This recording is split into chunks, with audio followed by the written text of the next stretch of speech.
What's up, guys? You know, I hate second opinions. I think everyone should be locked into one opinion for the rest of their lives. That's why I still think the Jonas Brothers are the peak of music after thinking so when I was 7. So because of that, I'm going to explain why I don't like Super Mario Odyssey after not liking it in 2017.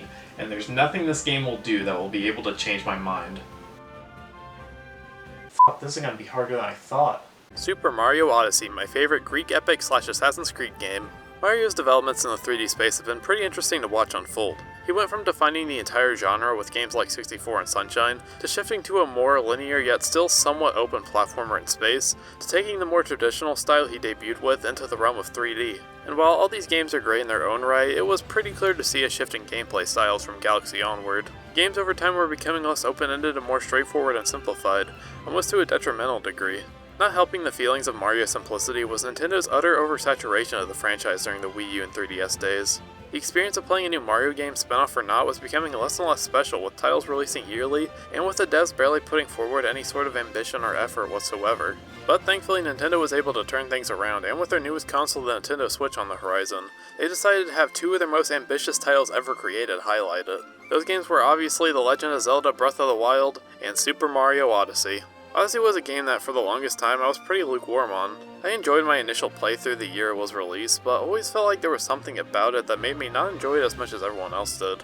Everyone was out there praising Odyssey as a once-in-a-lifetime gaming experience, and here I was being ugly and dumb saying it was bad. That was years ago, and I haven't done a full playthrough of this game since 2017. So what do you say we take a second look at the most recent 3D Mario title? This is Super Mario Odyssey. So after the release of Super Mario 3D World, the guys and gals over at Nintendo were weighing their options of where to take Mario for his next new game.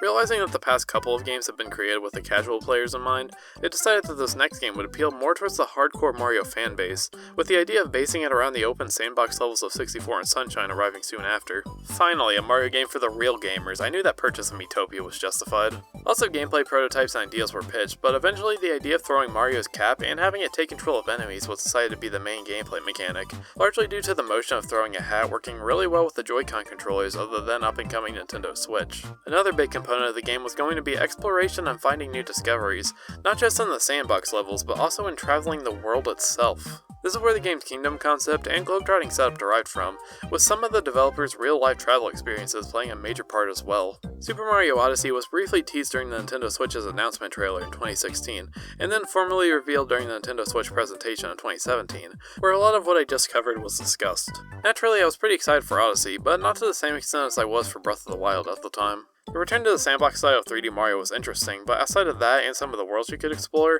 there wasn't much to take away from the game's initial announcement. Odyssey was just looking to be another solid 3D Mario game and not much else. But then the second trailer came crashing in during E3 2017 with the game's capturing mechanic and the main theme Jump Up Superstar being highlighted, and suddenly everyone wanted Super Mario Odyssey. Like with 3D World's second trailer, this one was fun, energetic, and highlighted what made this game stand out compared to other Mario games. Outside of those trailers though, the road to release was pretty quiet afterwards. The game released on October 27, 2017 to critical and commercial acclaim, and a Switch bundle and some amiibo were released alongside of it as well. I personally got Odyssey as a Christmas present later that year, which was pretty good considering I had already had a Switch for a couple months prior, but had no games to play on it aside from Sonic Mania and a borrowed copy of Breath of the Wild. From there, I beat the main story in like a day and have barely touched this game since, so I'm excited to give this game another shot after all this time. Let's go. The game begins with the same old Bowser kidnapping Peach plot, but with a couple added elements this time. This time Bowser is forcibly trying to marry Princess Peach, and he enlists the help of a group of rabbit wedding planners called the Broodals to aid him in traveling across the world to steal objects to make the wedding possible. After a brief battle with Bowser, Mario lands in the mysterious Cap Kingdom, where he runs into this hat creature called Cappy that explains that Bowser has also kidnapped his sister Tiara. Thus, the two team up to travel across the world in a ship called the Odyssey, and stop Bowser from being happy. I honestly really like the story in this game. I understand that Mario games always have the same plots, but I still appreciate it when Nintendo decides to add a couple of new elements to the status quo to keep things somewhat interesting. It's why I love Galaxy 1's story, and it's why I also love the story here as well. It helps too that the game is also constantly reminding you why you set off on this journey to begin with. You travel to all these different locations because Bowser is terrorizing it to get something that he wants, so naturally you need to go and stop him. The game never forgets what you're setting off to do, and I kinda love that. I do have a few nitpicks though. I think it's weird that Bowser speaks mostly in grumbles but manages to say Mario's name super clearly, And I also think it was a missed opportunity to not include more cutscenes in the game, considering how good all of them are in showing off the characters' personalities. From Mario's look of confusion when Cappy lands on his head to Bowser's menacing aura throughout the entire game, the cutscenes here give a lot of personality to the characters that we've never seen before, which is why I get sort of bummed out that there aren't more cutscenes in the game like this. Another nitpick I have is that as a character, Cappy is kinda basic in my opinion. He's kinda just there most of the time, and as an actual character, he has about as much depth as a Mario and Luigi partner. Still better than Flood at least. And check. Getting into the gameplay, Mario's control and movement options are absolutely insane in this game. Pretty much every maneuver Mario has been capable of doing in a 3D space returns here. Long jumps, side jumps, backflips, ground pound jumps, even moves like the dive and spin jump are here as well. Not only that, but Mario's even got some new moves like this ground pound roll that's one of the best ways to build up speed, and of course the new Cappy moves as well. The main thing you'll be using Cappy for is throwing him to take out enemies or break objects, but that really only scratches the surface of what you can do with him. You have different types of throws. You can shake the controller a little bit more to hit something just out of reach, or you can do my favorite move, which is to use him as an additional platform to jump off of. Pair this with something like a ground pound jump into a dive and you can reach crazy heights and even get to areas that you couldn't have gotten to otherwise. As a whole, Mario controls amazingly here, and Odyssey's version of the Italian plumber is probably my favorite version of Mario to control ever, to be honest. Some of the things you can do with him are just insane and super satisfying to pull off. And as a whole, he just has so much freedom of movement compared to any version of him that we've seen before. If there were a few things I could criticize though, I do wish his actual running speed was a little bit faster, and a couple of his moves have inputs that are far too similar to other ones, which ultimately caused my death a number of times. I'm mostly talking about the input for diving being far too similar to the ground pound input. Accidentally ground pounding instead of diving killed me a bunch of times early on in the game, and was something that I still had issues with several hours in. Another thing I don't like is this game's use of motion controls. A good number of moves are exclusively locked to motion controls or are much easier to pull off with them, and while I liked these in the Galaxy games, here they're kind of annoying. My biggest gripe with them is that they could have easily been mapped to the face buttons. Only 2 out of the 4 face buttons are used in this game, so why didn't they just use the extra buttons for more control options? This is less of an issue if you're playing the game with 2 Joy-Cons, which the game seems to recommend the most, since you can move with one controller and shake with the other, but I personally prefer playing with the Pro controller, and thus I had to shake my entire controller just to input one move. I did play with 2 Joy-Cons on my first playthrough since it gave me Galaxy vibes, but the main reason I didn't use them this time was because I don't like holding the Joy-Cons and because Joy-Con drift's a bitch. The motion controls are just really annoying, honestly. You can turn them off in the menu, but then you'd have to do the more complicated inputs for moves or just get around slower if you're, say, climbing a pole or something. However, there's one huge addition to Mario's controls that I neglected to talk about earlier, which is, of course, the capture mechanic. Throw Cappy onto an enemy or object to possess its soul and completely change how you approach exploration and platforming challenges. For example, while you could swim through the water as normal Mario, you could also just capture a Cheep Cheep for a brief moment and swim much faster. Playing as a lot of these enemies is really fun. Stacking Goombas to reach something high up, charging through boulders with a charge and chuck, blasting off with a bullet bill, god, this is the best. The capture mechanic is just so brilliant and fun every time you use it, and the new enemies introduced here help to add more creativity as well. You got these onion guys that stretch up and propel you forward a bit, the Moai statues that put on sunglasses to help you see invisible paths, you can even play as a realistic looking dinosaur to plow through enemies in such an insane power trip. The enemies and objects you can capture are just super fun to control, especially when you take into account how these levels and worlds are designed to accommodate these capture abilities. So as mentioned earlier, Super Mario Odyssey follows a structure pretty similar to games like Super Mario 64 and Sunshine, with levels being broken up into large open spaces and you having to complete specific missions in order to earn this game's main collectible, Power Moons. Don't know why they made the switch to moons from stars, but they're basically the exact same and are necessary to travel to new worlds or kingdoms as they're called in this game, to beat the game. The main thing that differentiates this game's structure from something like 64, however, is how you complete these missions and the amount of missions present. While the game has plenty of main missions that you'll be nudged to complete, there's very little stopping you from breaking off the beaten path and picking up the moons you want to find and just moving on to the next world. Man, this was such a great thing to bring back from 64. A lot of the replayability of that game was being able to play the missions that you liked and skipping the ones that you didn't so long as you had enough stars, and this design choice is the exact same here in Odyssey. Granted, I did most of the main scenarios anyway, mostly for completion's sake, which we'll get to later, but overall it's great that this design choice returns here, and it helps that there are a plethora of moons to find in these kingdoms. Mario Odyssey kind of takes on more of a collectathon design compared to previous games. In a lot of ways, it feels really similar to something like a Banjo-Kazooie game or Donkey Kong 64 rather than a traditional 3D Mario game. There are hundreds of moons to find and collect, and most of them challenge the player's level of exploration, platforming skills, or creativity in order to get them. There's no hub world, meaning you won't get booted out of a world should you find a moon, so you're just free to explore to your heart's content.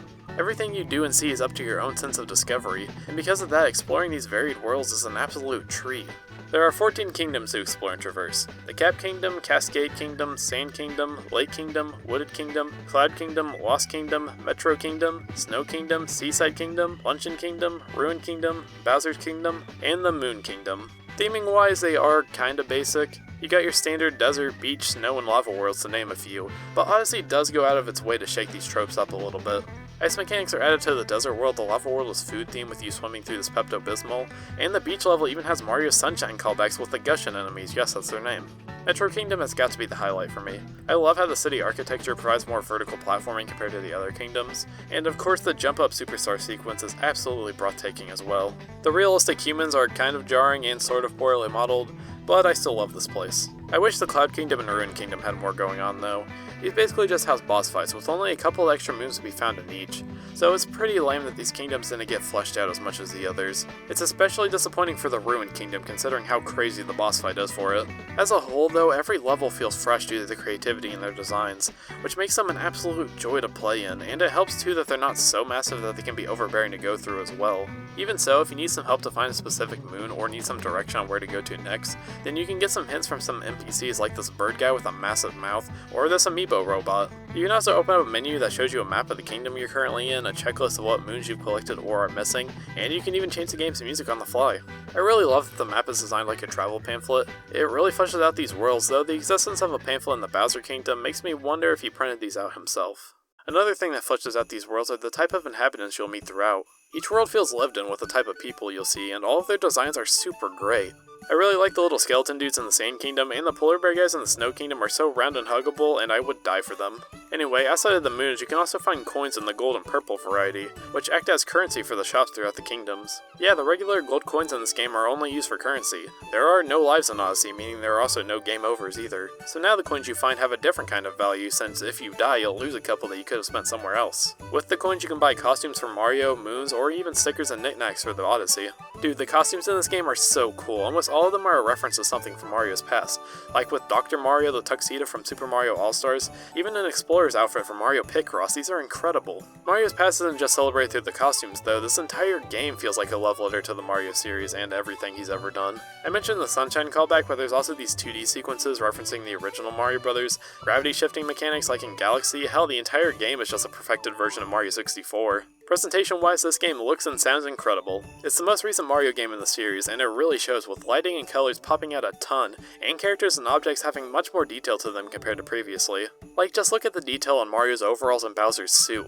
This game goes so far beyond just having good graphics, they added fucking gray hairs to Mario's render, that's incredible! The music is pretty outstanding as well. It's not my favorite Mario score, I think I still prefer the music in the Galaxy games in 3D World, but I'd be damned if I thought tracks like Jump Up Superstar, Wooden Kingdom's theme, and especially the music for New Donk City were an absolute joy to listen to. Well, with all this praise, you'd think Super Mario Odyssey is a pretty perfect game, right? Well, I do have one big gripe with it, but first I want to talk about the game's ending and some post-game stuff. So here's a warning that there will be some gameplay spoilers going forward, and since this is technically the most recent title after all, I'd really recommend you beat the game yourself before I spoil some of its surprises. All good? Okay. I can't believe they added a Mario sex minigame. Nintendo, what were you thinking? Nah, just joking. So throughout the entire game you've been chasing Bowser, and eventually he gets everything necessary to hold his wedding on the freaking moon, so naturally you go to stop him. Man, I really love the foreshadowing of the final battle being on the moon. You've been collecting moons the entire game, you can see the moon in every kingdom, the moon is present on the world map, it's just, so good. Anyway, you land on the moon, which is actually a full-length kingdom in this game, and go through one last gauntlet on your way to Bowser. After that, you crash through the doors where the ceremony is being held, fall through a trapdoor, and prepare to face off against Bowser. Structurally, the fight is pretty similar to another one you had with them earlier in the game, but afterwards Mario, Peach, and Bowser's unconscious body fall towards the center of the moon. With everything crumbling around the three and with things looking dire, you as the player realize there's only one thing to do to get out of this.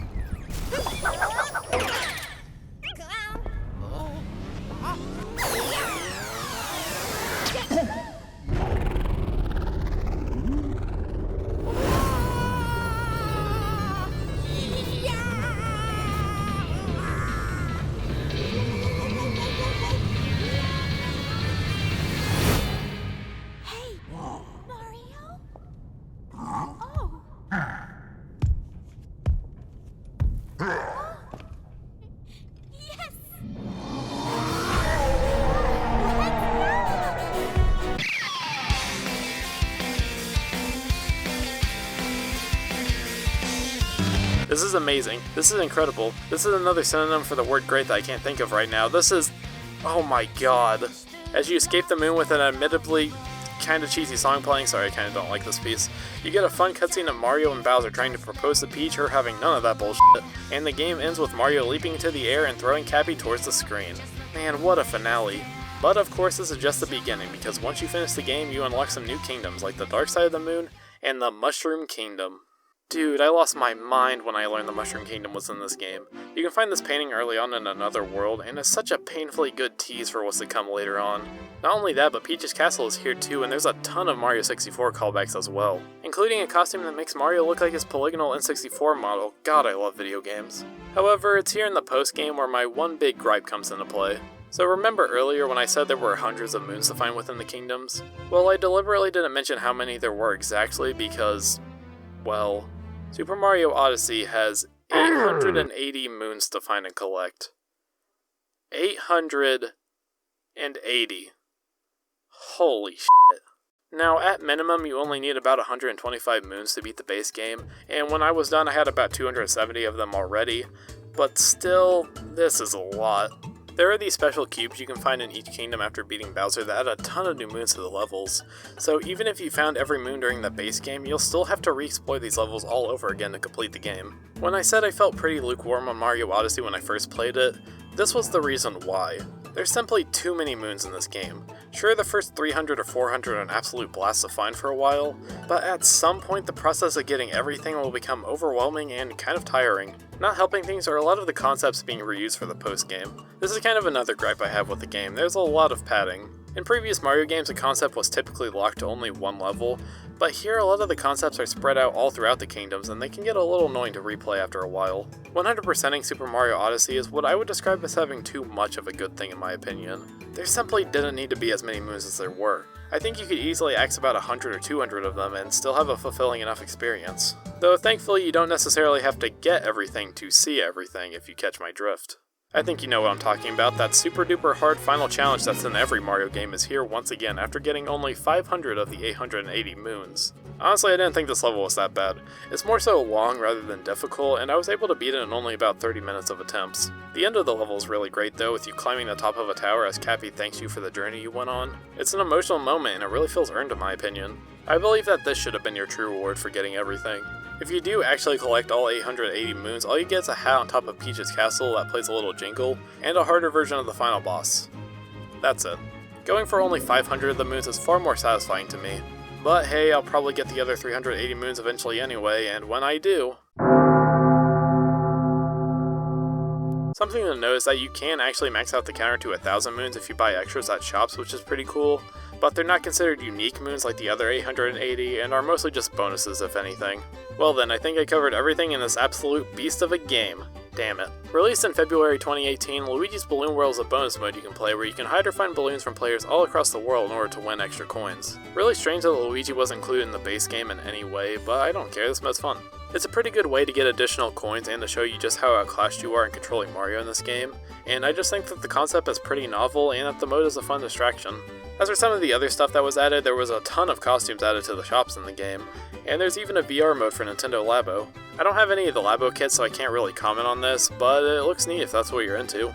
And of course I can't go without mentioning a Super Mario cereal that came out about a month after Odyssey's initial release. In terms of food items, I've been exclusively eating Honey Nut Cheerios for the past 20 years, so I never got the chance to try this, but from what I've heard it's about as average as a video game tie-in cereal could have been in the year 2017. At least it came with an amiibo. Outside of those things, that's all Super Mario Odyssey got post-launch. There was no DLC content or updates with new kingdoms, hell there's not even an announcement of a sequel like with Breath of the Wild. People have been begging for a sequel since the game launched, and while I do still think it's possible, I mean, it's probably not going to happen. Maybe by the time the Switch's lifespan is up we'll see the sequel, but it's pretty obvious that whatever the hell Bowser's Fury is will be the next mainline Mario game. So with that said, I guess I'll just wrap things up. As a whole, Super Mario Odyssey is really something else. It controls and looks like a dream, has incredibly enjoyable level design, and it excels in perfecting the type of sandbox games that 64 and Sunshine attempted back in the day. It's an absolute treat that I think any fan of Mario games or platformers in general can find some joy from. Is it perfect? Of course not. I still think that going for 100% kinda lessens the overall enjoyment of the rest of the game, and there are plenty of other aspects that I can nitpick to hell and back as well. But in the end, this game is just way too fun for me to not see it as a phenomenal title. While it still isn't my favorite Mario game, Galaxy 1 and 2 still hold those titles, it's certainly in my top 10, hell even top 5. If you have a Switch and you haven't tried this out yet, you're seriously missing out. You know, I don't know why I thought this game was worse than it was. I mean, sure, going for 100% is kind of a pain, but that doesn't mean the rest of the game's bad, right? Well, either way, we've officially covered all the mainline Mario platformers. Sure, there's still the Mario Land games on Game Boy, the new Super Mario Bros. Series, and of course Bowser's Fury. But for right now, I think I've had my fill in the Super Mario Bros. Series. Now, if only there was another platforming series from my childhood that I could talk about next.